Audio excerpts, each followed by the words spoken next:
में अरबों साल लग गए हैं। इस क्षण आप वास्तव में समय के पार देख रहे हैं, जैसे कोई यात्री जो अतीत और वर्तमान के बीच लटका हुआ हो। हम मनुष्य जब भी आसमान की ओर देखते हैं तो हमें लगता है कि हम सब कुछ देख सकते हैं, लेकिन सच्चाई ये है कि हम ब्रह्मांड का सिर्फ एक छोटा सा हिस्सा देख पाते हैं। इसे ऑब्जर्वेबल यूनिवर्स यानी दृश्य ब्रह्मांड कहा जाता है। ये वो भाग है जहां तक रोशनी बिग बैंग के बाद से अब तक पहुंच पाई है। क्योंकि प्रकाश की गति सीमित है, लगभग 3 लाख किलोमीटर प्रति सेकंड, इसलिए हम उतनी ही दूरी तक देख सकते हैं जितनी दूरी तक प्रकाश ने हमें अब तक अपनी यात्रा में संदेश भेजा है। अगर ब्रह्मांड की उम्र लगभग 13.8 अरब वर्ष है, तो सैद्धांतिक रूप से हम 13.8 अरब प्रकाश वर्ष दूर तक देख सकते हैं, लेकिन असल में ये दूरी इससे भी कई अधिक है, लगभग 46 अरब प्रकाश वर्ष। ये सुनकर हैरानी होती है ना? ऐसा इसीलिए क्योंकि ब्रह्मांड फैल रहा है। जब किसी बहुत दूर के तारे की रोशनी हम तक पहुंची, तब वो तारा हमसे कहीं ज्यादा पास था, लेकिन समय के साथ स्पेस फैलता गया और आज वो तारा बहुत दूर चला गया। इसलिए ब्रह्मांड का ऑब्जर्वेबल एज यानी दृश्य किनारा लगातार बढ़ता जा रहा है। इस विशाल सीमा के भीतर वैज्ञानिकों ने अनुमान लगाया है कि लगभग 2 ट्रिलियन से भी ज्यादा आकाशगंगाएं मौजूद हैं। हर आकाशगंगा में अरबों तारे हैं और उनमें से कई के चारों ओर ग्रह घूम रहे हैं। यानी इस दृश्य ब्रह्मांड में इतने तारे हैं कि अगर आप हर तारे को गिनना चाहें तो शायद अरबों साल लग जाएंगे और तब तक नए तारे भी बन जाएंगे। लेकिन याद रखिए, ये सब सिर्फ ऑब्जर्वेबल हिस्सा है, यानी ब्रह्मांड का वो छोटा सा भाग जिसे हम देख सकते हैं। इसके परे क्या है वो हमारी समझ के बाहर है। अब सोचिए, अगर हम सिर्फ ब्रह्मांड का एक अंश देख पा रहे हैं तो बाकी हिस्सा कितना विशाल होगा? ये सवाल हर वैज्ञानिक के मन में गूंजता रहता है। कुछ मानते हैं कि ब्रह्मांड अनंत है, यानी उसका कोई अंत नहीं। कुछ कहते हैं कि ये सीमित है, लेकिन इतना विशाल कि हमारी कल्पना भी वहां तक नहीं पहुंच सकती। हमारे इस दृश्य ब्रह्मांड की ये सीमा एक तरह की कॉस्मिक दीवार है। हम उसके पार कुछ नहीं देख सकते, क्योंकि वहां से आने वाली रोशनी अभी तक हम तक पहुंची ही नहीं। ऐसा मानिए जैसे आप एक विशाल कमरे में बैठे हों, लेकिन कमरे के चारों ओर घना धुंध हो जो आपको सिर्फ एक निश्चित दूरी तक देखने देता हो। आप जान सकते हैं कि वहां कुछ है, लेकिन देख नहीं सकते। अब एक और गहराई से सोचिए, जब आप रात में आसमान में देखते हैं तो जिस तारे की रोशनी आप देख रहे हैं वो वास्तव में अतीत की है। वो रोशनी लाखों, कभी-कभी अरबों साल पहले उस तारे से निकली थी। यानी आप उस तारे का भूतकाल देख रहे हैं, ना कि उसका वर्तमान। कुछ तारे तो अब वहां है भी नहीं, वो फट चुके हैं या बुझ चुके हैं, पर उनकी रोशनी अब भी सफर में है, आप तक पहुंचती हुई। तो जब हम दृश्य ब्रह्मांड की बात करते हैं तो वास्तव में हम समय और प्रकाश की सीमाओं की बात कर रहे होते हैं। हमारी दृष्टि सिर्फ उतनी दूर तक जा सकती है जितनी दूर तक प्रकाश हमें पहुंचने की अनुमति देता है। अगर आप किसी दूर की आकाशगंगा को देखते हैं तो आप सिर्फ उसकी दूरी नहीं देख रहे, आप देख रहे हैं कि वो अरबों साल पहले कैसी दिखती थी। यानी दूर देखने का मतलब है समय के पीछे देखना। यही कारण है कि खगोल शास्त्रियों को कभी-कभी टाइम ट्रैवलर्स कहा जाता है, क्योंकि वे हर बार जब दूरबीन में झांकते हैं अतीत को देख रहे होते हैं। वैज्ञानिकों ने हब्बल टेलीस्कोप और जेम्स वेब टेलीस्कोप की मदद से ब्रह्मांड के सबसे पुराने हिस्सों को देखा है, वहां जहां तारे पहली बार जन्म ले रहे थे। उस दूर की लाल रोशनी में बिग बैंग की कहानी अब भी दर्ज है। हर तस्वीर, हर रोशनी का धब्बा उस आरंभ की झलक दिखाता है जहां से ये सब शुरू हुआ था। लेकिन एक बात सोचिए, अगर ब्रह्मांड का कोई हिस्सा हमसे इतना दूर है कि वहां की रोशनी कभी हम तक पहुंचेगी ही नहीं, तो क्या वो हमारे वास्तविक ब्रह्मांड का हिस्सा नहीं है? ये एक दार्शनिक प्रश्न है। विज्ञान के अनुसार हाँ, वो भी ब्रह्मांड का हिस्सा है, लेकिन हमारे ऑब्जर्वेबल हिस्से के बाहर। मतलब वो अस्तित्व में है, पर हमारे अनुभव के दायरे से परे है। इसे समझने के लिए एक छोटा सा उदाहरण लीजिए। मान लीजिए आप समुद्र के किनारे खड़े हैं।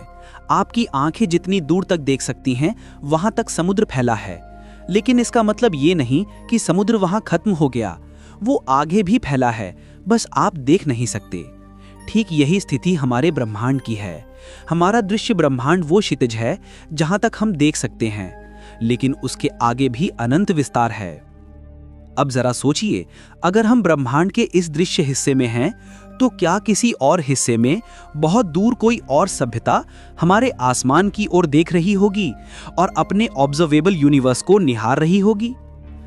शायद, लेकिन वे भी हमारे जैसे सीमित होंगे। वे हमें नहीं देख सकते और हम उन्हें नहीं। उनके लिए हमारा अस्तित्व उतना ही अदृश्य है जितना हमारे लिए उनका। ये विचार गहराई से छूता है कि हर सभ्यता, हर जीवन अपने अपने ब्रह्मांड के छोटे से हिस्से में कैद है। हम सब अपने अपने कॉस्मिक बबल में हैं और उस सीमा के पार जो कुछ भी है वो हमारे लिए रहस्य है। अब सोचिए, इस दृश्य ब्रह्मांड में जो कुछ भी है, तारे, प्रग्रह, गैस, धूल, गैलेक्सी, वो सब कॉस्मिक वेब नाम की एक विशाल संरचना में जुड़ा हुआ है। ये वेब यानी जाल ब्रह्मांड का असली ढांचा है। अरबों आकाश गंगाएं पतली सी रेशों जैसी लाइनों में जुड़ी हुई हैं, जैसे किसी अदृश्य जाल में मोती टंगे हों। इन रेशों के बीच खालीपन है जहां कुछ भी नहीं, सिर्फ शून्य। अगर आप ब्रह्मांड को ऊपर से देख सकें तो वो किसी न्यूरल नेटवर्क या मस्तिष्क के पैटर्न जैसा लगेगा, एक जीवित सांस लेता हुआ ब्रह्मांड। और इस जाल के भीतर कहीं ना कहीं हमारी अपनी गैलेक्सी मिल्की वे भी लटक रही है, छोटी पर अनमोल। अब ये समझिए कि ये दृश्य ब्रह्मांड ना तो केंद्रित है और ना ही इसका कोई किनारा है। ब्रह्मांड में कोई केंद्र नहीं होता, क्योंकि हर जगह विस्तार समान रूप से हो रहा है। यानी आप जहां खड़े हैं वो भी ब्रह्मांड का केंद्र है और किसी और के लिए उसकी जगह भी केंद्र है। ये सुनने में अजीब लगता है, लेकिन यही सच्चाई है। तो जब हम पूछते हैं हम ब्रह्मांड में कहाँ हैं, तो उत्तर बहुत सरल है, हर जगह केंद्र है। हमारा ये दृश्य ब्रह्मांड एक अद्भुत चमत्कार है, एक जीवित गवाही है उस क्षण की जब समय और स्थान का जन्म हुआ था। और जितना हम इसे देखते हैं उतना ही ये हमें अपने अस्तित्व का अर्थ समझाता है। और अब जब हमने ये समझ लिया कि हम कितना देख सकते हैं, अब ये जानने का समय है कि इस देखे हुए हिस्से में चीजें कैसे बटी हुई हैं, ये विशाल संरचना कैसे बनी, गैलेक्सियां, क्लस्टर और सुपर क्लस्टर कैसे आकार में आए। हमारी ये कॉस्मिक यात्रा अब हमें ले जाएगी वहां जहां ब्रह्मांड का जाल बुना गया था, जहां तारों और आकाश गंगाओं ने मिलकर बनाई विशाल cosmic islands. Chapter 4 galaxies and clusters, islands in the cosmic ocean. कल्पना कीजिए कि आप अंतरिक्ष में बहुत दूर तक तैर रहे हैं। आपके चारों ओर फैला हुआ है गहरा अंधकार, लेकिन यह अंधकार खाली नहीं है। इसमें लाखों करोड़ों तारों की मध्यम रोशनी चमक रही है। ये तारे अकेले नहीं हैं, ये समूह बनाकर रहते हैं, जिन्हें हम कहते हैं गैलेक्सी यानी आकाशगंगा। और जब अरबों गैलेक्सियां मिलकर समूह बनाती हैं तो वे कहलाती हैं क्लस्टर्स। इस तरह पूरा ब्रह्मांड गैलेक्सियों के विशाल द्वीपों से बना हुआ है जो एक अनंत सागर में तैर रहे हैं। हमारी अपनी मिल्की वे यानी आकाशगंगा इन अनगिनत द्वीपों में से सिर्फ एक है, लेकिन इसकी विशालता को समझना सचमुच मानव दिमाग के लिए एक चुनौती है। हमारी मिल्की वे में लगभग 100 अरब से भी ज्यादा तारे हैं और हर तारे के चारों ओर कई ग्रह घूम सकते हैं। यानी सिर्फ हमारी गैलेक्सी में ही अरबों ऐसी दुनिया हो सकती हैं जिन पर जीवन संभव हो। जब हम रात के आसमान में तारों को देखते हैं तो वास्तव में हम अपनी ही गैलेक्सी के पड़ोसियों को निहार रहे होते हैं। वे सब एक विशाल घूर्णन करते हुए केंद्र में स्थित एक सुपर मैसिव ब्लैक होल के चारों ओर घूम रहे हैं, जिसे वैज्ञानिक सैजिटेरियस ए कहते हैं।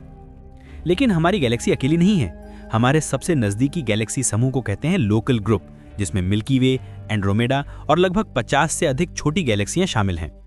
एंड्रोमेडा, जो हमारी सबसे नजदीकी बड़ी पड़ोसी गैलेक्सी है, हमसे लगभग 25 लाख प्रकाश वर्ष दूर है। यानी जो रोशनी आज हम वहां से देख रहे हैं वो वास्तव में 25 लाख साल पहले चली थी। और वैज्ञानिकों का अनुमान है कि लगभग 4 अरब साल बाद मिल्की वे और एंड्रोमेडा आपस में टकराएंगी और एक नई विशाल गैलेक्सी बनाएंगी, जिसे कभी कभी मिल्कोमेडा नाम से बुलाया जाता है। अब जरा सोचिए, अगर 2 गैलेक्सियां टकराएंगी तो क्या अरबों तारे आपस में टकरा जाएंगे? नहीं, क्योंकि हर तारा अपने पड़ोसी से इतनी दूरी पर होता है कि टकराव की संभावना बेहद कम होती है। जब गैलेक्सियां टकराती हैं तो ये ज्यादा एक गुरुत्वीय नृत्य यानी ग्रेविटेशनल डांस जैसा होता है, जहां तारे नई कक्षाएं अपनाते हैं, गैस और धूल के बादल इकट्ठा होकर नए तारे जम लेते हैं और ब्रह्मांड का ये अनंत नृत्य जारी रहता है। अब चलिए इस दृष्टि को और विस्तृत करें। हमारी लोकल ग्रुप जैसी हजारों और गैलेक्सियां हैं जो मिलकर सुपर क्लस्टर्स बनाती हैं, यानी सुपर समूह। हमारी मिल्की वे जिस सुपर क्लस्टर में है उसे कहते हैं लैनिकेया सुपर क्लस्टर। एक इतना विशाल क्षेत्र कि इसकी सीमा तक पहुंचने में प्रकाश को ही लगभग 500 मिलियन वर्ष लगेंगे। इसका अर्थ है कि एक क्षेत्र इतना बड़ा है कि हमारे ये कल्पना से परे है। और ये सुपर क्लस्टर भी किसी सीमा में नहीं रुकता, ये भी अन्य सुपर क्लस्टर से जुड़ा हुआ है और इन सब का निर्माण एक विशाल कॉस्मिक वेब का हिस्सा है। ये कॉस्मिक वेब यानी ब्रह्मांडीय जाल हमारे पूरे ब्रह्मांड की सबसे भव्य और अद्भुत रचना है।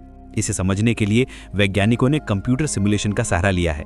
जब उन्होंने अरबों गैलेक्सियों का नक्शा तैयार किया तो उन्होंने पाया कि वे बेतरतीब ढंग से नहीं बटी हैं, बल्कि वे धागों की तरह जुड़ी हुई हैं, जैसे किसी मकड़ी के जाल में छोटे छोटे मोती टंके हों। ये धागे हैं गैस, धूल और डार्क मैटर के, और इन धागों के बीच में खाली जगह हैं जिन्हें कहते हैं वॉइड्स यानी शून्य क्षेत्र। इन वॉइड्स में लगभग कुछ नहीं होता, न तारे, न गैस, न कोई दृश्यमान पदार्थ। ये ब्रह्मांड का सबसे शांत और रिक्त हिस्सा है। वहीं दूसरी ओर कॉस्मिक वेब के धागों पर फैली गैलेक्सियां तारों के जन्म और मृत्यु का अनंत नाटक प्रस्तुत करती हैं। इसे देखकर हमें एहसास होता है कि ब्रह्मांड केवल विशाल नहीं बल्कि बेहद संगठित भी है, जैसे किसी अदृश्य नियम के अनुसार सब कुछ अपने स्थान पर व्यवस्थित हो। लेकिन यहाँ एक बड़ा रहस्य छिपा है। इन गैलेक्सियों को जोड़े रखता क्या है? जब वैज्ञानिकों ने गणना की तो उन्होंने पाया कि गैलेक्सियों में मौजूद दिखाई देने वाला पदार्थ यानी तारे, गैस, धूल इतना नहीं है कि वो गुरुत्वाकर्षण के बल से उन्हें बांध सके। गैलेक्सियां